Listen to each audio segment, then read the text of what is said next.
하여 주시옵소서. 가정과 기업에도 하늘의 복으로 채워줄 줄 믿습니다. 드린 손길들마다 주께서 하늘의 복으로 또한 채워주실 줄 믿습니다. 감사드리며 예수님 이름으로 기도드리옵나이다. 아멘. 아멘. 오늘 하나님께서 저에게 주신 말씀은 고린도후서 2장 12절에서 17절 말씀입니다. 우리 신약성경의 288조 2장 12절에서 17절.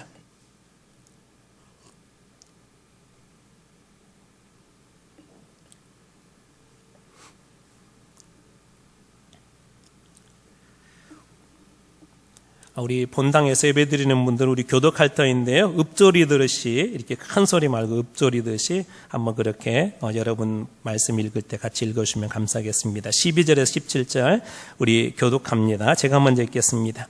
내가 그리스도의 복음을 위하여 드로아의 이름에 주 안에서 문이 내게 열렸으되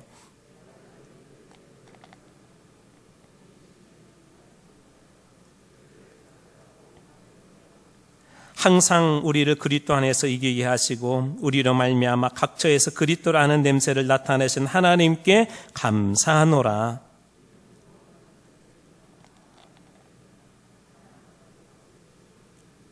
이 사람에게는 사망으로부터 사망에 이르는 냄새요, 저 사람에게는 생명으로부터 생명에 이르는 냄새라. 누가 이 일을 감당하리요? 수많은 사람들처럼 하나님의 말씀을 혼잡하게 하지 아니하고 곧 순전함으로 하나님께 받은 것 같이 하나님 앞에서와 그리스도 안에서 말하노라. 아멘. 아멘. 여러분 모두 축복합니다. 특히 우리 연로하신 분들 또 이렇게 건강하게 또 이렇게 교회에서 이렇게 또 뵈니까 너무 또 감사하고, 우리 장로님 기도해 주셨지만 또 몇 분들은 이 수술도 하고 시술도 하고 또 교회에 못 나오시는 분들도 있습니다. 여러분 기도해 주시면 감사하겠습니다. 어렵고 힘들 때일수록 무엇이 제가 가장 참 이렇게 좀 감사하냐면 기도할 수 있다는 거. 기도는 어디서나 할 수 있잖아요. 또 누구든지 누구를 위해서든지 우리가 할 수가 있잖아요. 그래서 참 그래도 우리 교회가 어렵고 힘든 중에 여기까지 올 수 있는 이유는 누군가 알지는 못하지만 교회를 위해서 기도하고 또 여러분들을 위해서 기도하고 또 우리 자녀들을 위해서 기도하는 분들이 있기 때문에 그렇습니다. 분명히 하나님이 어느 순간에요 이렇게 탁 은혜를 터주실 때가 있을 거예요. 예전에 저희 시골집도 이렇게 처음에 집을 짓고 우물을 팠거든요. 물이 안 나오더라고요. 처음에는 1m 파도 안 나오고 2m 파도 안 나오고 사람 키가 넘었는데 안 나와요. 근데 어느 순간에 팍 터지더라고요. 그리고 거기에 생수가 콸콸 쏟아져 나오더라고요. 하나님께서 분명히 우리 교회 안에도 그런 때가 오게 될 줄로 믿습니다. 주실 줄 믿습니다. 여러분 모두가 그때는 이 하나님 그 생수 가지고 정말 기쁘게 또 춤추고 즐거워하고, 야 내가 예수 믿는 거 정말 잘했다, 한마음교회 나오는 게 정말 잘했다, 그런 날이 반드시 오게 될 줄로 믿습니다. 자, 이제 오늘 본문의 말씀을 함께 한번 좀 나누도록 하겠습니다.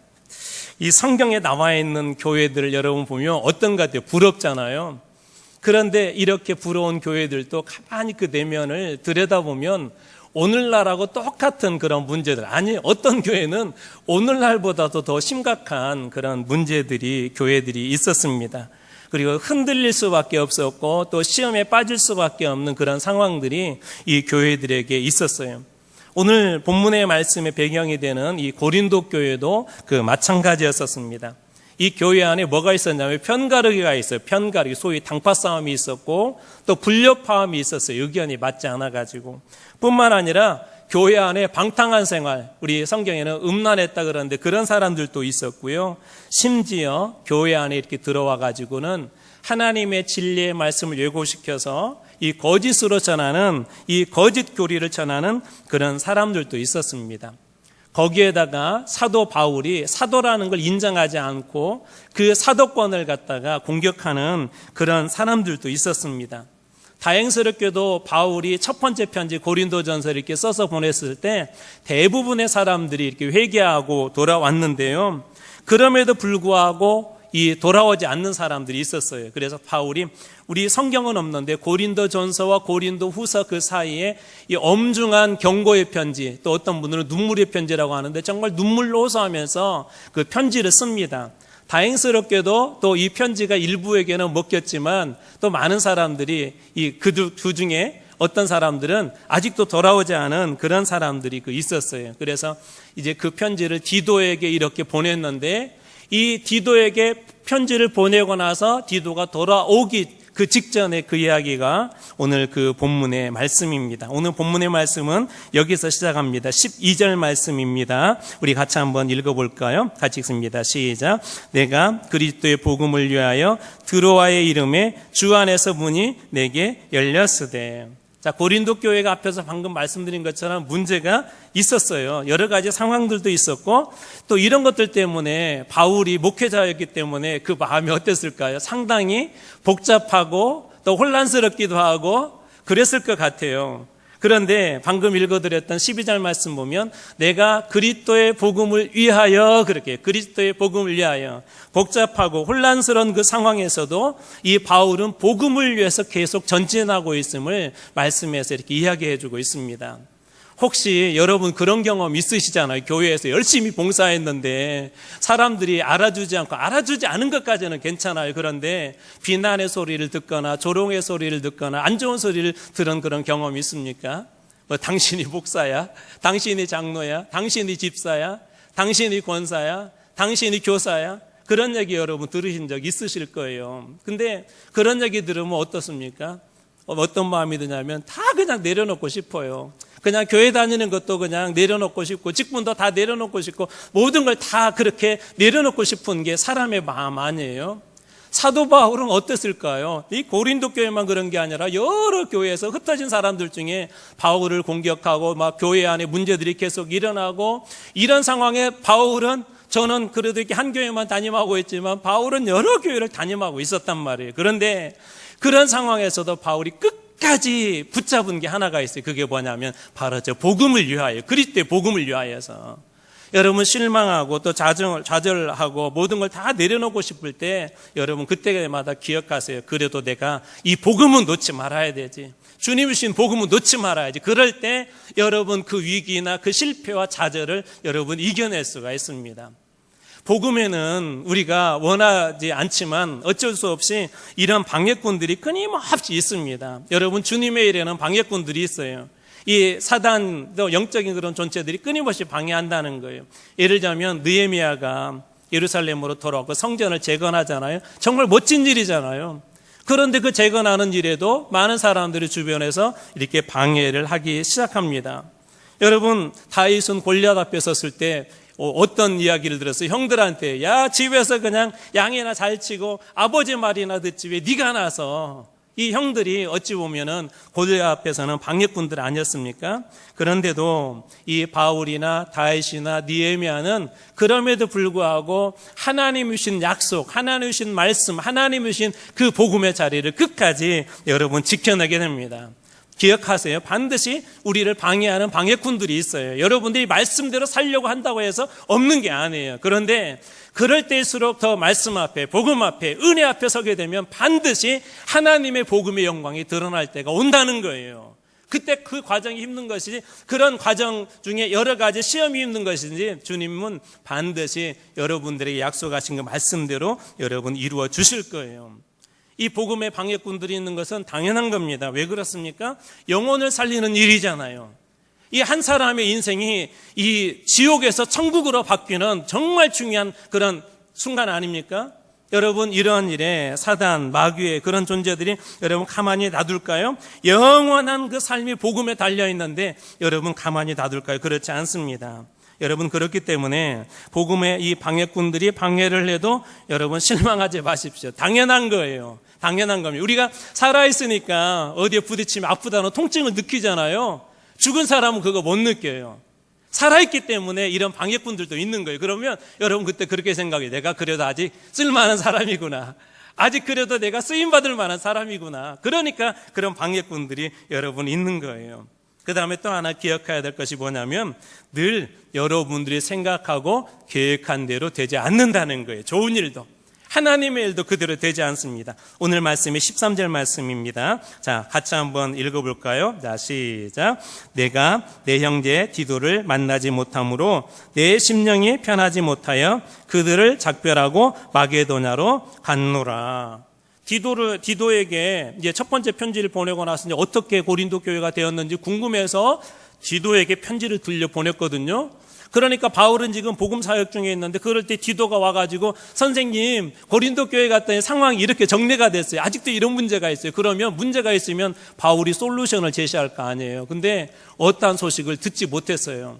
디도가 이 드로아에 있을 때, 바울이 드로아에 있을 때 디도가 빨리 와서 전해주면 좋은데 무슨 상황인지 모르겠지만 디도가 오지 못해요. 그때 오늘 성경은 바울의 그 마음을 뭐라고 표현하고 있냐면 내 심령이 편하지 못하여 그들을 작별하고 마게도냐로 갔노라.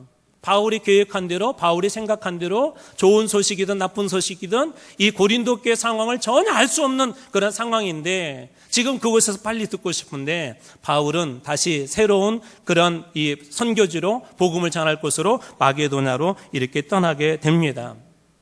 여러분, 여기에서 우리가 하나 배워야 될 것이 있어요. 뭐냐면 인생이 계획대로 되지 않는다고 해서 다 나쁜 게 아니에요. 어떤 때는 안 돼야 여러분 이게 축복이에요. 여러분 생각에는 왜 내 뜻대로 안 되지, 내 마음대로 안 되지. 여러분 뜻대로 다 돼보세요. 어떤 일이 일어날 것 같아요? 여러분 말씀드렸지만 우리 인간은 불완전한 존재예요. 내가 아무리 좋은 계획을 가지고 있어도 어떤 계획은 그게 썩은 계획이고 실패할 계획이라는 거예요. 그런데 어떤 것은 내 마음대로 안 되잖아요. 하나님이 막으시는 거라면 내 마음대로 안 되는 거, 내 계획대로 안 되는 거. 여러분 그게 축복이에요. 우리 베드로 이야기 여러 번 나눴었잖아요. 밤새도록 고기를 잡았는데 한 마리도 잡지 못했단 말이에요. 베드로가 그날 밤에 고기를 잡으러 갈 때 한 마리도 잡고 싶지 않았겠습니까? 많이 잡고 싶지 않았겠어요? 그래서 가서 예를 들어서 물고기를 그다음 많이 잡았다고 생각해 보세요. 그러면 그날 아침에 예수님이 와갖고 야 베드로야, 나 바빠요. 물고기 지금 이거 손질하고 빨리 팔아야 돼. 나 바빠요. 그랬지? 그렇게 하지 않았을 것 같아요. 오히려 그런 상황이 다 벌어지고 자기 힘으로 안 되고 그러니까는 나중에 예수님 앞에 맡기고 예수님과 대화도 되고 나중에 예수님의 제자로 이 베드로가 여러분 쓰임 받지 않습니까? 여러분 때로는 어느 때는 내 계획대로 안 되는 것이 하나님의 더 큰 축복이라는 거예요. 여러분 그때마다 그렇기 때문에 여러분들이 기도하고 말씀 가운데 있고 성령 인도하신 가운데 있다면 안 되었을 때 그렇게 여러분 선언하세요. 하나님께서 더 큰 축복을 주시려고 그러는구나. 이 물고기 잡지 못한 그 사건을 통해서 베드로가 예수님의 퍼스트 제자로 부름받잖아요. 여전히 부족하지만 예수님께서 그렇게 써주지 않습니까? 여러분 그렇기 때문에 여러분들이 성령 안에 있고 말씀 안에 있고 기도 안에 있다면 안 되었을 때 그렇게 선언하십시오. 하나님께서 내게 복 주시려고 하시는구나. 오늘 이 사도 바울에게도 자기가 생각하는 대로 그렇게 되지 않았어요. 그런데 이 바울이 그럼에도 불구하고 어떻게 이제 드로아에서 다음 행선지인 마게도냐로 다시 복음을 붙잡고 이렇게 떠나게 됩니다. 여러분 이 일은 어떤 의미가 있냐면 이런 거예요. 아직 바울의 마음은 정리가 안 됐어요. 여러 가지 복잡을 해요. 여전히 사도성을 공격하는 사람들도 있었고 또 교회 안에 문제도 해결되지는 않았어요. 그런데 이 바울에게 주신 그 사명 복음을 향하여서 다시 이게 걸어가게 되는데 이런 상황은 마치 이런 거하고 똑같아요. 이스라엘 백성들이 홍해 사건 여러분 기억하시잖아요. 홍해 앞에 섰을 때 하나님의 계획대로 왔단 말이에요. 다 막혔단 말이에요. 여러분 그런데 그때 이스라엘 백성들이 깨달은 게 뭐예요? 야, 우리 애굽한테 죽었다. 앞에는 이제 홍해 때문에 일이 끝났다. 그거 아니에요? 그런데 하나 이들이 그곳에서 막힌 곳에서 깨닫게 된 게 있어요. 이건 뭐냐면 이런 문제는 하나님이 풀어주셔야 되는구나. 두 번째, 하나님께서 싸우시면 백전백승이다. 하나님께 싸우시면. 여러분 그 앞에 이 마른 길이 있었다면 어떻게 하겠어요? 열심히 뛰었을 거 아니에요. 그런데 오히려 그 앞에 홍해가 있으니까 이 뒤에 나중에 하나님께서 이 구름기둥 불기둥으로 애굽의 군대를 막아버리고 그 홍해의 길을 마른 길로 만들어서 이스라엘 백성들을 하여금 노래 부르면서 천천히 건너게 하시잖아요. 길이 있었으면 아마 더 힘들었을 것 같아요. 이 군대 쫓아오니까 막 뛰어가느니라고. 근데 더 놀라운 사실은 한나도 이스라엘 백성들은 싸우지 않고 애굽의 군대가 다 그곳에서 몰살됐다는 거예요. 그러니까 이 싸움은 하나님과 애굽의 군대의 싸움으로 바뀌어버린 거예요. 여러분 이것을 꼭 기억하십시오. 우리의 싸움은요, 하나님 안에 있는 싸움은 반드시 백전백승하게 되어 있습니다. 단지 그 순간이 두려울 뿐이에요. 애굽의 군대가 두려울 뿐이에요. 눈앞에 있는 현실 때문에 우리가 그것 때문에 실망하고 우리 마음이 좌절할 뿐이지, 여러분 그 상황에 하나님이 개입하시면 그 싸움은 반드시 백전백승하게 되어 있습니다. 여러분 여리고 앞에서도 그런 싸움 아니었습니까? 여러분 골리앗 앞에서 있는 다윗도 그런 싸움 아니었습니까? 바로 방금 설명드렸던 이 홍해 앞에 애굽의 군대 앞에서도 바로 그런 싸움 아니었습니까? 그런데 왜 성경에 보면 패배하는 그런 사건들이 왜 등장합니까? 딱 한 가지입니다. 하나님 안에 있지 않기 때문에, 말씀 안에 있지 않기 때문에, 하나님의 방법대로 하지 않았기 때문에 그런 거예요. 여러분 그래서 반드시 하나님께서 여러분에게 주신 은혜를 따라 행하십시오. 그러면 상황이 두려울 뿐이지 그 상황은 반드시 하나님의 손에 의해서 정리되는 날이 오게 될 줄 믿으시기 바랍니다. 그래서 오늘 뭐라고 이야기하는 줄 아세요? 오늘 말씀에 보면은 이렇게 이야기합니다. 고린도후서 2장 14절 말씀, 2장 14절 한번 여러분 천천히 뜻을 생각하면서 한번 읽어보세요. 자, 시작. 항상 우리를 그리스도 안에서 이기게 하시고 우리로 말미암아 각처에서 그리스도를 아는 냄새를 나타내신 하나님께 감사하노라. 언제 이기게 하세요? 항상에, 항상. 백전백승이라는 거예요. 그리고 우리를 그리스도 안에서 이기게 하시고, 이것은 어떤 의미냐면요, 우리를 그리스도의 승리에 동참하게 한다, 그런 말이에요. 우리가 싸운 게 아니라 하나님의 싸움에서 승리했는데 그 승리에 우리를 동참하게 한대요.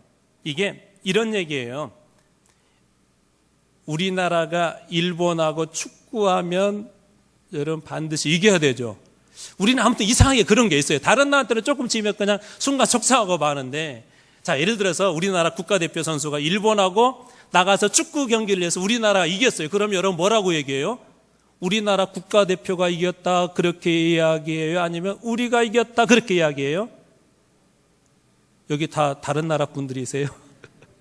우리가 이겼다 그러잖아요. 우리가 이 대표로 가서 우리 대신 싸운 것이지 우리나라가 이긴 거예요. 이 당시에 이 로마의 군대가 가서 이렇게 전쟁에서 승리하고 이렇게 오잖아요. 대선 행진이라는 걸 하거든요. 소위 퍼레이드를 해요. 그러면 앞에 황제가 앞장서고 그 다음에 군인들이 따르고 막 군악대가 옆에서 또 막 노래도 하고 또 그러던 중에 포로 뭐 전리품들 이렇게 끌고 쭉 행진을 하거든요.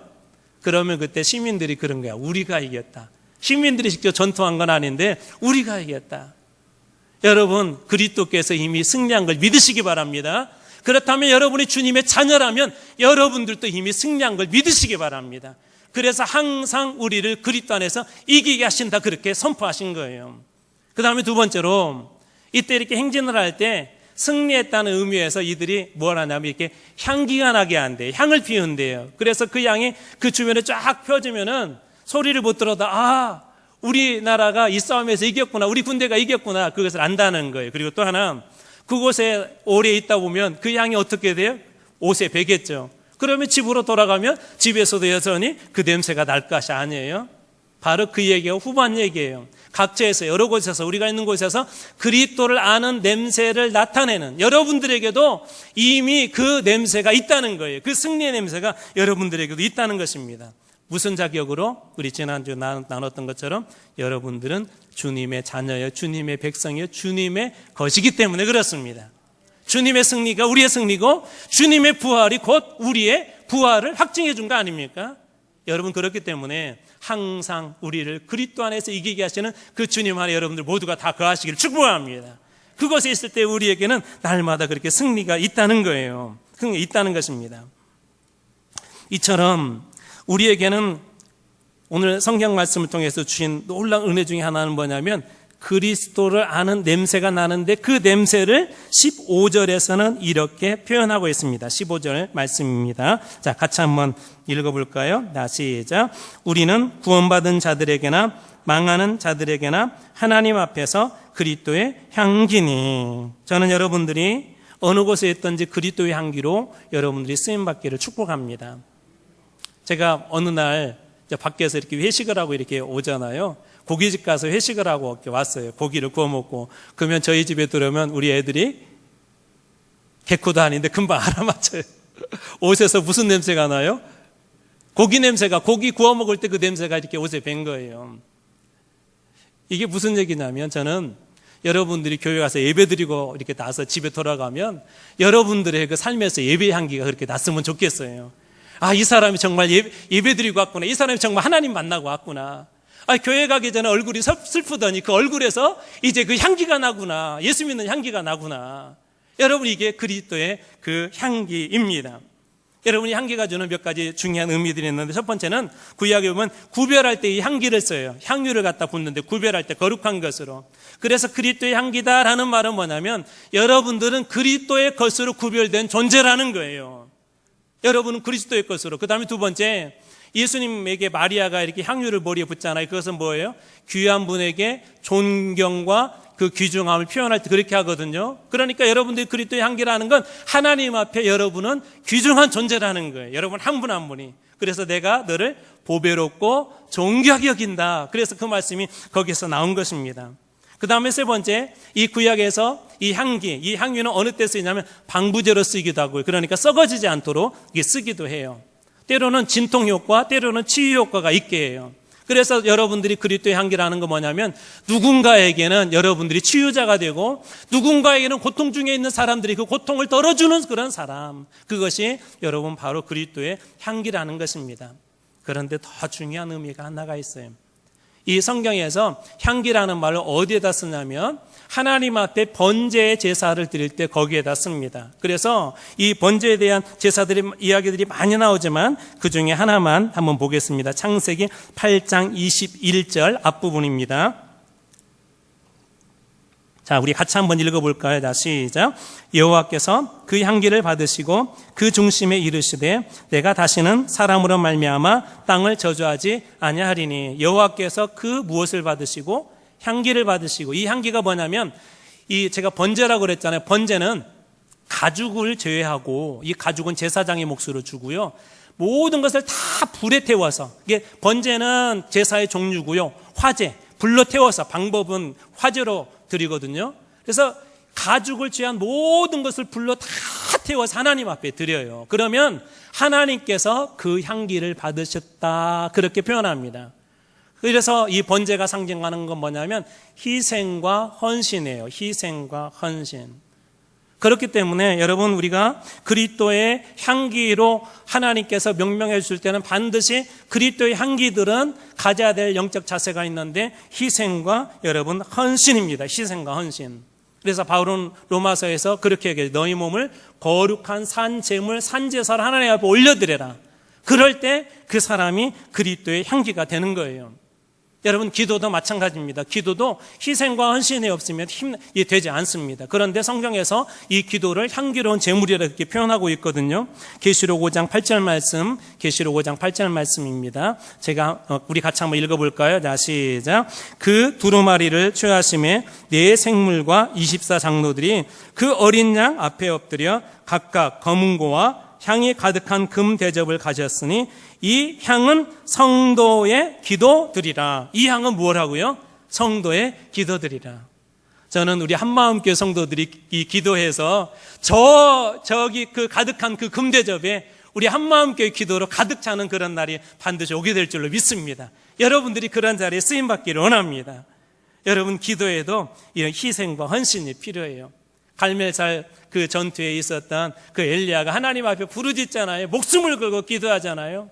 또 이 모세가 이스라엘 백성들이 이 금송아지를 만들어서 범죄했을 때 목숨을 내고 하나님 앞에 간구하지 않습니까? 그 희생과 헌신의 기도가 민족을 살리고, 희생과 헌신의 기도가 영적 전쟁에서 이기게 하고, 희생과 헌신의 전쟁, 이 기도가 한 교회를 살리고 한 영혼을 여러분 살리는 거예요. 오늘 여러분들 중에 어떤 분들은요, 누군가의 희생과 헌신의 기도로 이 자리에 있는 것입니다. 우리 교회도 이 오늘까지 여기까지 온 것도 많은 분들의 희생과 헌신의 기도가 주님 앞에 그렇게 올려졌기 때문에 여러분 여기까지 온 것을 여러분 믿으시기 바랍니다. 저는 주님 앞에 올려지는 이 기도가 앞으로는 우리 한마음교회 성도들이 올려지는 그런 기도로 가득 차는 그런 날이 반드시 오게 될 줄로 믿습니다. 그 다음에 또 하나 우리가 생각해야 될 거 뭐냐면, 여러분, 물질도 향기가 될 수가 있고 악취가 될 수가 있습니다. 빌립보서 4장 18절 말씀입니다. 같이 한번 읽어보겠습니다. 시작. 내게는 모든 것이 있고 또 풍부한지라 에바브로 디도편에 너희가 준 것을 받음으로 내가 풍족하니 이는 받으실 만한 향기로운 제물이요 하나님을 기쁘시게 한 것이라. 바울이 선교하는 그 일에 빌립보 교회가 소위 선교 헌금을 한 거예요.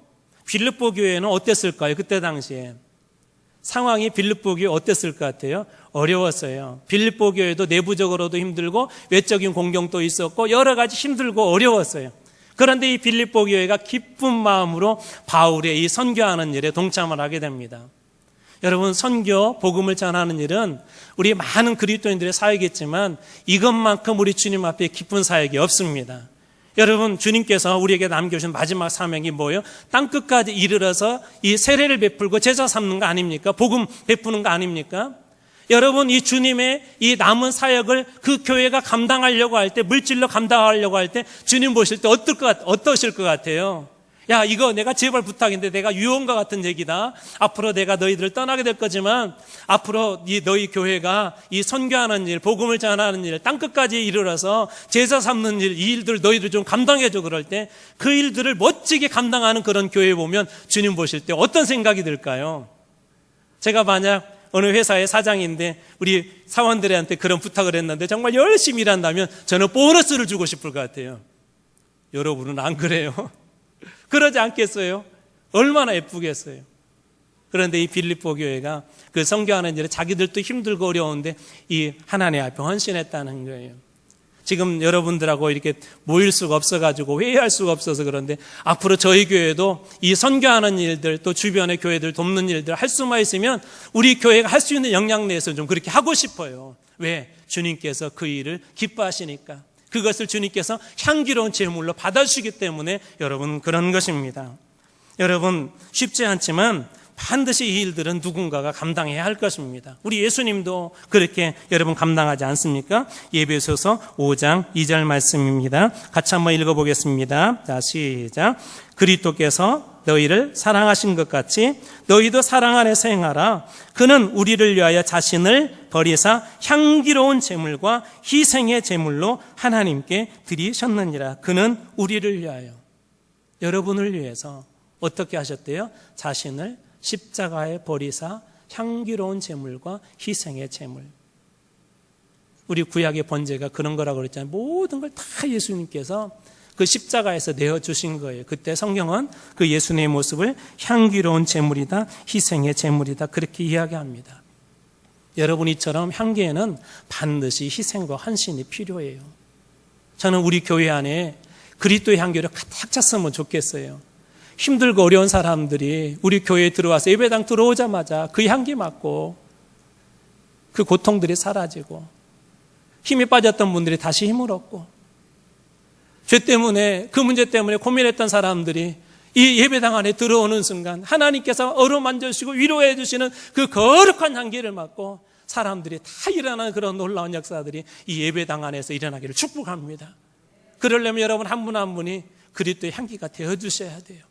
여러분 한 분 한 분이 이 그리스도의 향기가 되어주셔서 이 예배당 안을 가득 차오게 된다면 여러분 이 향기는 여기만 머물러 있는 것이 아니라 이 지역을 덮게 될 줄 여러분 믿으시기 바랍니다. 그러면 지역을 그것이 살리는 거예요. 오늘 주님은 우리들에게 이렇게 도전합니다. 고린도후서 2장 16절입니다. 같이 한번 읽어볼까요? 시작. 이 사람에게는 사망으로부터 사망에 이르는 냄새요, 저 사람에게는 생명으로부터 생명에 이르는 냄새라. 누가 이 일을 감당하리요? 누가 이 일을 감당하리요? 여러분들에게 질문합니다. 누가 이 일을 감당하리요? 여러분, 이 일은 분명 쉽지 않습니다. 왜 그렇습니까? 희생과 헌신이 필요하고 때로는 예수님처럼 십자가의 모든 것을 다 내어놓아야 하기 때문에 그렇습니다. 그런데 이 일이 정말 의미 있는 것은 영혼을 살리는 일이기 때문에 그렇습니다. 이 일이 정말 의미 있는 것은 죽어가는 생명을 살리는, 구원하는 일이기 때문에 그렇습니다. 여러분, 그런데 불행하게도 고린도 교회 안에 이렇게 얘기했지만 이 교회 안에 그렇지 못한 향기도 또 하나 있었습니다. 고린도후서 2장 17절 말씀입니다. 같이 한번 읽어보겠습니다. 시작. 우리는 수많은 사람들처럼 하나님의 말씀을 혼잡하게 하지 아니하고 곧 순전함으로 하나님께 받은 것 같이 하나님 앞에서와 그리스도 안에서 말하노라. 여기 보면 하나님의 말씀을 혼잡하게 하지 아니하였다. 이게 원래 뜻은 뭐냐면 돈을 벌기 위해서 하나님의 말씀을 팔고 다니는 사람. 여러분 이해가 안 되시죠? 자기 욕심을 채우기 위해서 하나님의 말씀을 팔고 다니는 사람들이 이 교회 안에 있었대요. 그런데 바울은 그럼에도 불구하고 우리는 그런 사람과 같지 않고 순전한 복음, 하나님의 말씀, 그 받은 그대로 우리는 전하는 복음의 일꾼입니다라고 이 바울이 그렇게 이야기합니다. 하나님의 말씀 혼잡하게 하는 여러분 대표적인 사람들이 누구냐면 여러분 이단들입니다. 이단들. 여러분 유튜브 같은 거 볼 때도 조심하셔야 돼요. 이단들이 얼마나 요즘은 교묘하게 올려놨던지 저도 은혜 받다가 보면 뭔가 이상해요. 이단들이 정말 많아요. 그래서 여러분 검증되지 않는 것들은 조심하셔야 됩니다. 왜 그러냐면 어느 순간 나도 모르게 이게 배어요. 어느 순간 그것이 이해가 되어지잖아요. 이 사람들은 이해되게 해놓거든요. 말씀을. 그런데 이상하게 이해되게 만들어요. 이것도 말씀 저것도 말씀인데 조합을 해놨는데 목회자들이 저 같은 사람이 보면 이게 이상한 모양인데 잘 모르는 사람 저게 조합이 되네요. 저게 진리네. 그렇게 빠져버리게 됩니다. 바로 이런 사람들이 말씀을 혼잡하게 하는 그런 사람들입니다. 이제 말씀을 마무리합니다. 여러분 향기는 특별히 밤에 더 진합니다. 제가 어렸을 때 저희 시골집에 백합이 있었는데요. 저녁이 되면 이 동네 주변까지도 이 백합향이 이렇게 달려요. 그리고 또 이 향기는 필요할 때 때로는 눈을 이렇게 시원하게 해주기도 하고 두통을 완화시켜주기도 하고 때로는 힘들고 어려운 그런 때 우리의 마음에 평안함을 주기도 합니다. 여러분 어느 시대보다도 힘들고 어려운 시대를 오늘 이 시대가 지금 보내고 있습니다.